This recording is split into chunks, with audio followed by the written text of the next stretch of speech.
जूते चप्पल पहनकर नमाज जनाजा पढ़ना जायज़ नहीं है। जी हाँ, सही सुना आपने। जूते चप्पल पहनकर नमाज जनाजा नहीं पढ़ सकते। किस सूरत में नहीं पढ़ सकते, क्यों नहीं पढ़ सकते, और अगर पढ़ सकते हैं तो कैसे पढ़ सकते हैं, तो इस वीडियो में इसी के ऊपर बात होगी। इंशाल्लाह तफसीली गुफ्तगू होगी, तो बने रहें वीडियो के आखिर तक। अस्सलामु अलैकुम वरहमतुल्लाहि वबरकातुहू। मोहतरम नाजरीन, मेरे चैनल में आपका खैर मक़दम। उम्मीद करता हूँ कि आप सब खैर आफियत से होंगे। नाज़रीन किराम, आज का सवाल है कि क्या हम जूता चप्पल पहनकर नमाज जनाजा अदा कर सकते हैं या नहीं कर सकते। तो इसका जवाब बहुत ही आसान है और मुश्किल भी है। जो समझने की कोशिश करेगा उसके लिए बहुत आसान है। और आप देखते हैं कि आजकल तकरीबन 80 से 90% लोग जो हैं वो जूते चप्पल पहनकर नमाज जनाजा अदा करते हैं और उन्हें इस मसले के बारे में कुछ खबर भी नहीं है। तो आज का मसला है जूता चप्पल पहनकर नमाज जनाजा पढ़ना।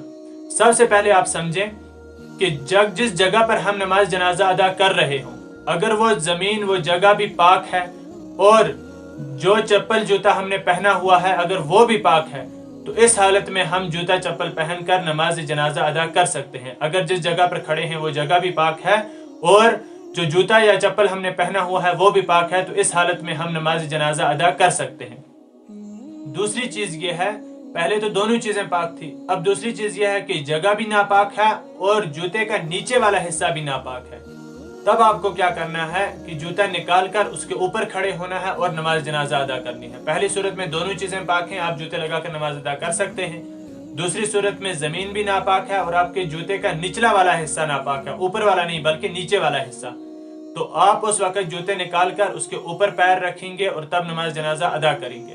तीसरी सूरत कि जूता नीचे से पाक है या नहीं है उससे मसला नहीं, हमें जमीन भी पाक है लेकिन जूते का जो ऊपर वाला हिस्सा है वो नापाक है जिसके हम ऊपर पैर रखते हैं। अगर जूते का ऊपर वाला हिस्सा नापाक हो, उस हालत में आपको जूते के ऊपर पैर नहीं रखना है बल्कि जूता निकाल कर साइड में कर देना है। और उस वक्त आपको अगर जमीन पाक है तो जमीन के ऊपर नमाज अदा करनी है, और अगर जमीन पाक नहीं है तो पहले नीचे कुछ बिछाना पड़ेगा, तब जाकर उसके ऊपर हम नमाज जनाजा अदा कर सकते हैं। एक इसको समझने की सूरत यह है।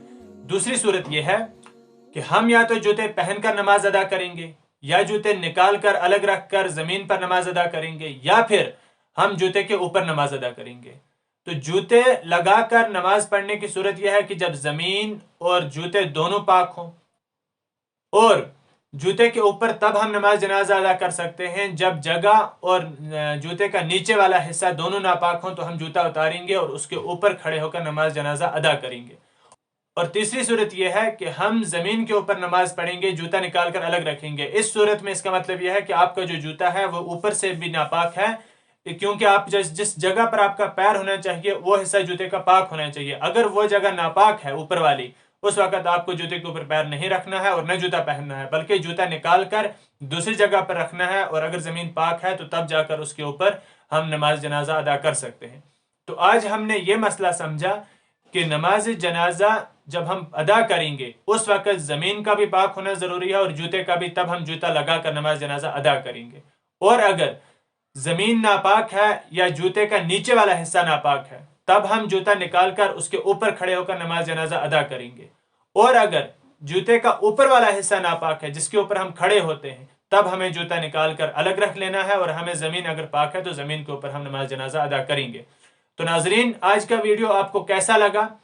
अगर आपने इस वीडियो से कुछ सीखा है तो इस वीडियो को सदका जारिया के तौर पर दूसरों तक भी शेयर करें, और अगर आप चैनल पर नए हैं तो चैनल को जरूर सब्सक्राइब करें। मिलते हैं अगले वीडियो में, तब तक के लिए अल्लाह हाफिज। अस्सलामु अलैकुम वरहमतुल्लाहि वबरकातुहू।